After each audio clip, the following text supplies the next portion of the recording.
Why'd you start making documentaries? Oh, I always wanted to do it. I always wanted to do stuff. Like I always wanted to do YouTube or Twitch or something, but I didn't know how to do it. So here's how it goes. I finished college, people pog, right? I was finance major, boom, finished college.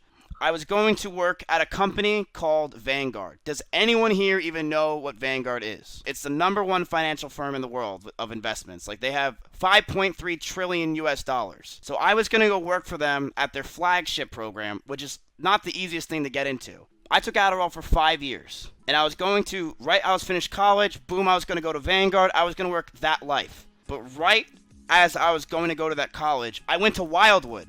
And when I went to Wildwood, I woke up one day and I couldn't move. My stomach was in pain. My head was hurting. I woke up, I passed out on the floor, and I fell asleep for 24 hours straight.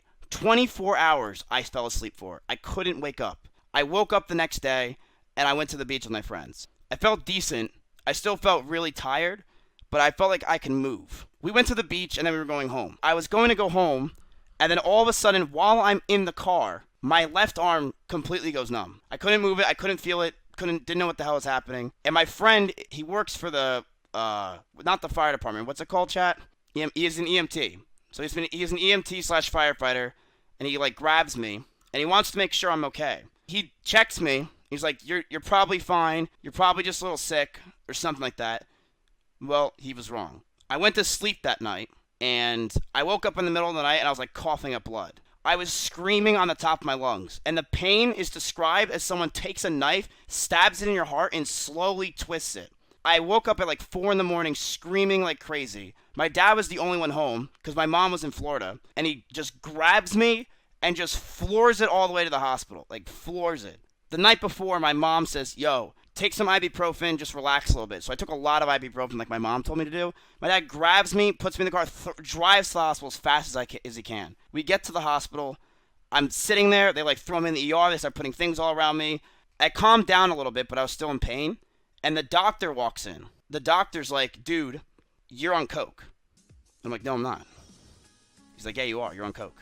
The only reason why you would have something that is going on with your heart like this is if you are doing coke. Listen, I do not do coke. I do not do coke. Listen, I don't do coke. I was telling him I wasn't doing coke. He didn't believe me. So they started doing EKGs. They did tons of tests on me. I had to stay in the hospital for a week and a half. I had to go through like a bunch of brain scan shit and stuff like that. They found out I have this thing. It's called viral myocarditis, which pretty much what it means. I've had a virus in my heart. I do. I have a virus in my heart. It's still there. No one will ever know what it was. It could have been I drank pool water 20 years ago. It could have been I drank pool water while I was at Wildwood. Essentially what it does is it just attacks my heart. It's not likely to ever come out, but it can. And the doctor told me after a while, he's like, you know, when your mom told you to get the ibuprofen? I said, yeah. She's like, she probably saved your life. Instead of going to the hospital that night like a normal person, when your arm is numb, I'm a fucking idiot for not going to the hospital. I'm so dumb. The ibuprofen is what probably saved my life. If I didn't have that, I probably would have just had my heart problem and just died. Or something. It could have been really fucking bad. I'm in the hospital, okay? Sitting there with a fidget spinner. I had a fidget spinner. I was doing my thing. And I'm like, fuck. I've always wanted to do YouTube or streaming. I've been wanting to do this since I was like 10 years old. When I got back out, when I was in the hospital, my doctor told me, he said, you can't take Adderall anymore. The Adderall probably fucked with your heart for 5 years straight and you never did anything for it. Because of that, it made your heart weak, which then your heart got attacked and the virus came out. So I'm not able to take Adderall anymore, which means I can't do my job at Vanguard. So I'm like, what the fuck do I possibly do? My friend comes to me and goes, yo, why don't you move with me to Long Beach? Yeah, come to California with me. My work at my dad's company, I'm going to start working there. Dude, he does like crazy stuff. He makes props for movies. He has a $1 million house, multi-million dollars. It's going to be the coolest thing in the fucking world. So we move to Long Beach. His dad owns a $3 million house in Laguna Beach. His dad is super rich. I found out the company's going bankrupt. He told me we were going to be making $100,000 a year. We weren't. When we got there, when we finally landed and were signing papers, how about $30,000 a year each? And you both get commission.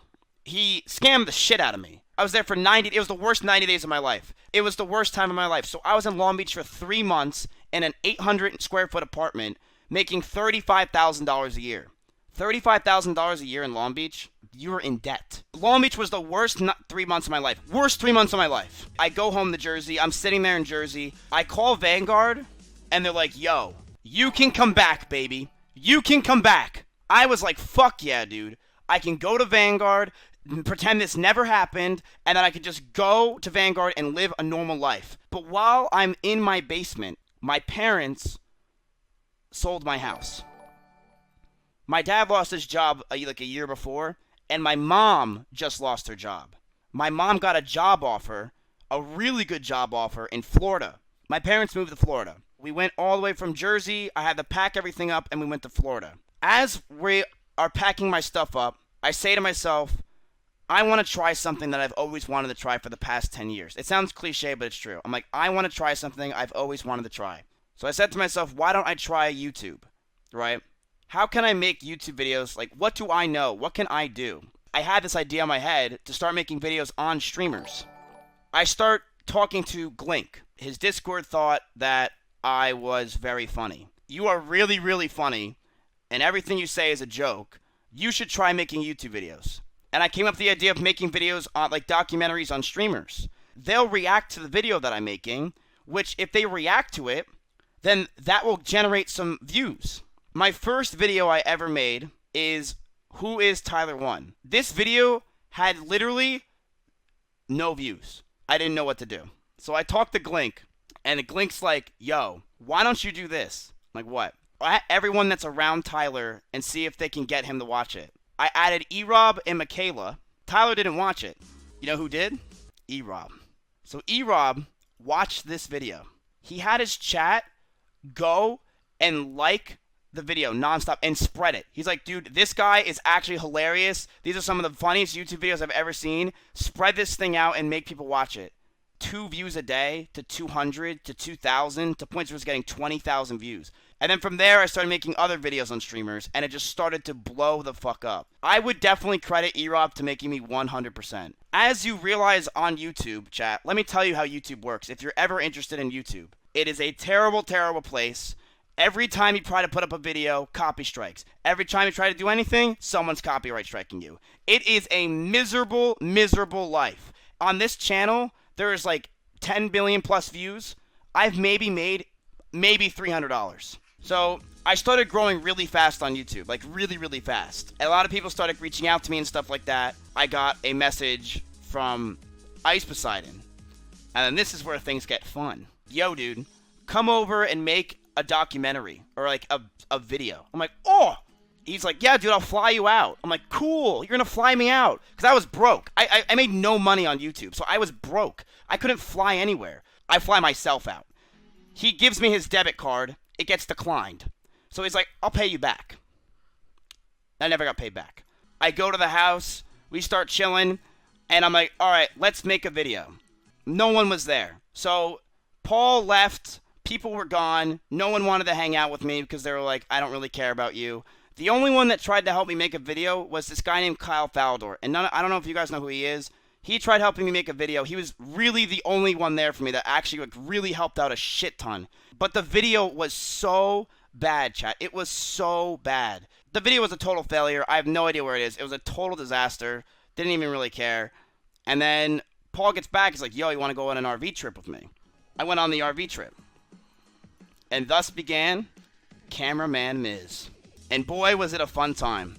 It was a fun fucking time, chat. Up until Horseshoe Bay. So I came back to Florida. And I didn't really know if I wanted to start streaming. But I did it anyway, fuck it. Like, YouTube sucks dick, it's not paying. Might as well try it. My first stream, I had like 300 views. Everyone's like, dude, it's Mizkif. Well, the next day I played World of Warcraft. And I was down to 50 viewers. Everyone stopped watching me. I played BFA. Solorion was there, yeah. It was like, miss. And you know who would steal my viewers, chat? E-Rob. The tables have turned. E-Rob, when I would go live, would steal my viewers. People used to say to me, E-Rob's live, bye. That's what actually used to happen. But E-Rob used to help me out so much. And Paul helped me out so much. Train even helped me out so much. Mitch even helped me. I credit everyone else because they helped me grow. E-Rob used to host me all the time. Slowly, more and more, I stopped playing WoW, and then I started going like this. E-Rob's like, wait, what the hell's happening? I started to pass E-Rob. He's like, what the fuck? While I was doing that, I started to talk to Moxie. Blackout just came out, right? I was like 300 viewers crisp. And I went in Moxie's chat, and I'm like, hey, yo, what up? Want to play some Blackout?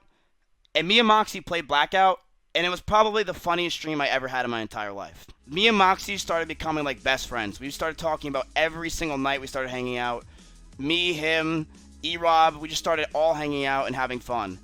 So I lived in Florida, and my mom told me, she's like, look, if you want to keep streaming, that's fine. You're going back to school. You said no to Vanguard twice now. She's like, you go back to school, you're going for your master's. I said, fine.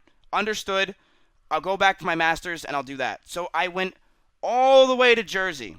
I started living there, which started season 2, I guess. And yeah, that's kind of how everything started. Started acting dumb, got my own apartment, started being an idiot. Chat, in that apartment, I'm not kidding you, I went insane. I went insane. McConnell, one of my first streams, gave me 100 gifted subs. McConnell went through the entire 100 people that were in my chat, clicked everyone's name and gave them a sub because he wanted me to grow.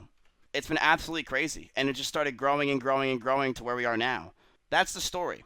So pretty much, TLDR, it kind of sounds really cliche, but I kind of followed what I always wanted to do from my heart issue, which turned me into a streamer. And now I have no hairline. Yo, Trainwrecks, can I go on your podcast? Please. Yes, Mom. Oh, God, it was so embarrassing.